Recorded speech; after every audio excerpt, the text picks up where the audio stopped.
Hey friends, welcome back to the Chris Chow Show, where every Monday I break down the most important business news in Australia and around the world. This week we have Dogecoin hitting an all-time high, Pandora, the jewelry maker, will no longer sell mined diamonds, Krispy Kreme filing to go public for the second time, and Telstra being fined $1.5 million. Before we jump into it, make sure you hit the like button and also subscribe so you can impress your boss with your big brain business knowledge from watching these videos. So Dogecoin has hit an all-time high of 73 US cents, which might not sound like a lot, but it's actually increased by 12,000% since the start of the year. What started as a joke cryptocurrency by two software engineers, Markus and Jackson Palmer, back in 2013, now has a market cap of 100 billion Australian dollars.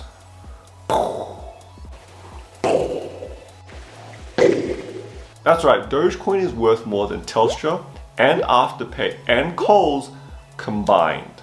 Get this, if you had YOLO'd $1,000 into Dogecoin at the start of the year, you would have $120,000 right now. Now, if you don't know what Doge is, it's an internet meme that features this Shiba Inu with multicolored text in Comic Sans font. The text actually represents the dogs in thoughts and is often in broken English. My key takeaway from this is never underestimate the power of a good meme. What might seem like a silly image or joke to you is actually a very powerful way to communicate with millions of people across the internet. The largest jewelry maker in the world, Pandora, will no longer be using mined diamonds, instead opting for diamonds that are manufactured in laboratories. This move follows an announcement last year where Pandora said that they will no longer be using newly mined silver or gold. From a numbers perspective, mined diamonds actually only feature in around 50,000 of Pandora's pieces. That's out of a total 85 million items that Pandora created last year. The Copenhagen-based company said it will release the first collection that features the lab-made diamonds in the UK initially and then to other markets in the next year. Pandora CEO Alexander Lasik said in a phone interview, "For millennials in particular, the awareness of what a lab-created diamond is significantly higher than with older generation." He also added that they are more concerned about sustainability aspects. Pandora's lab-made diamonds will be grown from carbon using at least 60% renewable energy, and that target is set to increase to 100% next year. My key takeaway from this is that consumers will continue to make purchasing decisions based on sustainability.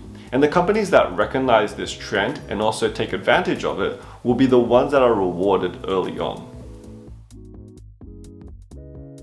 Last Tuesday, the donut company Krispy Kreme announced its intention to go public via an IPO.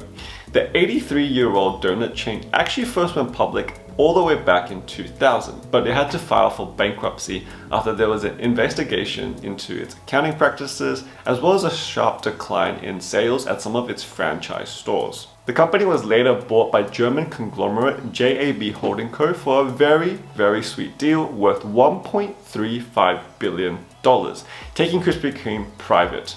JAB Holding Co. is actually the owner of Panera Bread, Pret a Manger, and Pete's. Krispy Kreme actually made headlines earlier this year when they announced that they were giving away free donuts to anyone who showed a valid COVID-19 vaccination card at a Krispy Kreme store in the United States. My key takeaway from this is that 2021 is shaping up to be the year of the IPO. Even though we're only in May, we've already seen 464 companies go public on the US stock markets.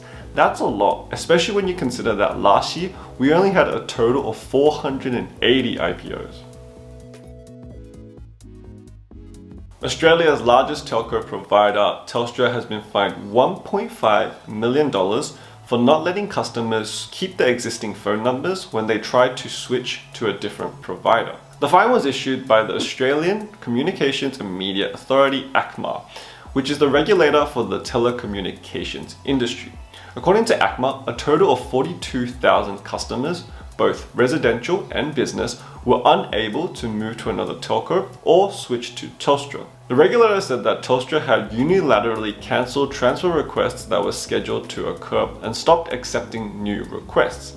This was done without prior warning to other telcos, which were left not being able to help new and existing customers to transfer their service while keeping their phone number. Unsurprisingly, the main culprit behind this was in fact the pandemic. So between March and July last year, Telstra had to suspend a majority of its operations that were responsible for changing numbers due to the impact of COVID-19 on its offshore team in India.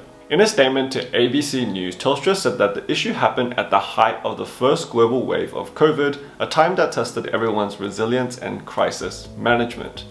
We worked hard to get all of our porting services operating again as quickly as possible. My key takeaway from this is that companies will often offshore parts of its business in order to cut down on costs.